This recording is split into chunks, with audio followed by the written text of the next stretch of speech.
5 وقت کے فرض نمازوں کی نیت آپ کے ذہن اور دھیان میں ہو، زبان سے ادا کرنا ضروری نہیں ہے۔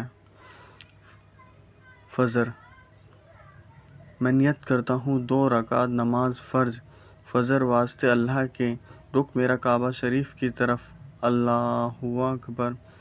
ظہر: میں نیت کرتا ہوں 4 رکعت نماز فرض ظہر واسطے اللہ کے، رخ میرا کعبہ شریف کی طرف، اللہ اکبر۔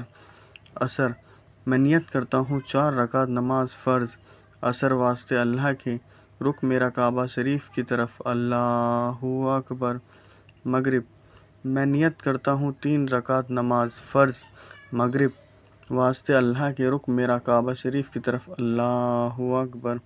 عشاء: نیت کرتا ہوں 4 رکعت نماز فرض عشاء واسطے اللہ کے، رخ میرا کعبہ شریف کی طرف، اللہ اکبر۔ واجب نماز کی نیت: میں نیت کرتا ہوں 3 رکعت نماز وتر واجب واسطے اللہ کے، رخ میرا کعبہ شریف کی طرف، اللہ اکبر۔ دن رات میں صرف 3 رکعت وتر واجب ہیں جو عشاء کے بعد پڑھے جاتے ہیں۔ اگر آپ جماعت سے نماز پڑھ رہے ہیں تو آپ کے ذہن میں یہ بھی ہونا چاہیے کہ میں امام کے پیچھے نماز پڑھ رہا ہوں۔